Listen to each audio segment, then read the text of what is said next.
Après avoir prouvé que contrairement à ce que répètent en boucle les sectes traditionnalistes appuyées sur les positionnements de leurs maîtres concernant la prétendue négation du Coran sur le fait que l'épouse d'Adam le précéda dans la faute, afin de trouver en cela un énième motif pour nier la Torah en laquelle ils ne croient pas. Après avoir démontré que comme l'ordre de ne pas approcher de l'arbre fut enjoint à Adam pour être ensuite étendu sur la femme de celui-ci, de même la ruse de Iblis le banni fut premièrement sur l'épouse, puis s'étendit par la suite sur Adam. Le fait que le Coran indique que le diable banni s'adresse directement à Adam doit être appréhendé par la prise en compte de la réalité qu'il les fit tomber par tromperie, les réunissant tous deux dans un même péché. La Torah nous enseigne que les animaux furent présentés à Adam et qu'il les nomma.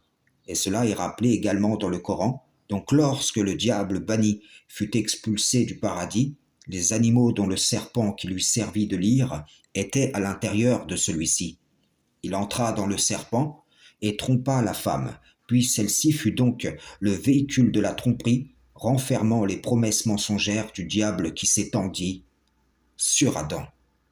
Aujourd'hui, j'aimerais simplement revenir sur le descendez d'ici vous tous, ou sortez d'ici vous tous, ennemis les uns des autres, pour préciser que, à ce moment-là, Iblis le banni fut déjà maudit.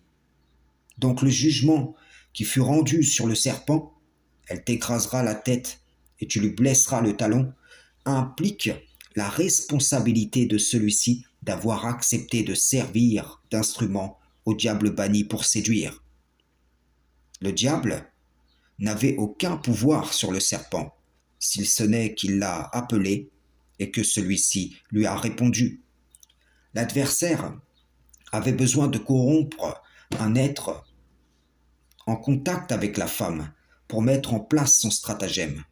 Le récit de Salomon qui communique avec la huppe est une preuve que l'esprit de l'homme et la femme à l'origine étaient ouverts sur leur capacité de communiquer avec les animaux. Salomon, étudiant de la Torah, croyant en ce récit de la Genèse, mit à l'épreuve la huppe en lui disant « Nous allons voir si tu dis la vérité. » Car il savait qu'un esprit mauvais pouvait habiter l'oiseau comme Iblis le banni a habité le serpent et pourrait donc par ce biais chercher à le tromper. Voyez-vous, les esprits que sont leur idéologie opposent les parts de l'écriture entre elles, ce qui atteste qu'ils sont étrangers à l'esprit que renferme la lettre, à l'esprit de la parole divine. L'ennemi déclaré domine sur ces gens.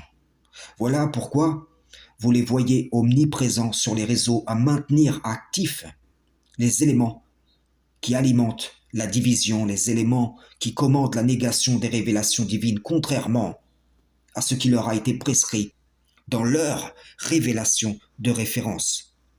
Voilà pourquoi l'appel que je lance est étouffé. Et je vous le dis, vous qui mangez à la table de ces gens, de ces imams, de ces prêtres, de ces rabbins, de ces intervenants prétendument spécialistes de l'interreligieux, de ces faux apôtres qui, en rejetant mon appel, rejettent Allah, vous participez à l'œuvre de Satan en ce monde. Le Coran dit, la plupart des gens ne croient en Allah qu'en lui donnant des associés. Et je vous dis que la plupart des gens associent le diable au Créateur.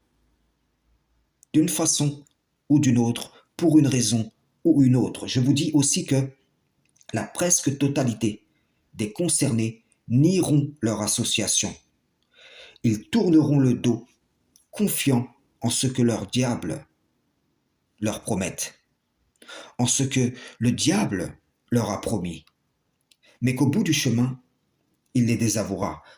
Toi qui m'écoutes, réfléchis bien car tu es certainement concerné. Si un des messagers fut présent parmi nous, quel sort aurait été réservé à ceux qui leur auraient désobéi, qui leur auraient tourné le dos? Tu le sais, non? Le sort de ceux qui désobéissent à Allah et tourne le dos à son appel. Frères et sœurs en islam, salam, shalom.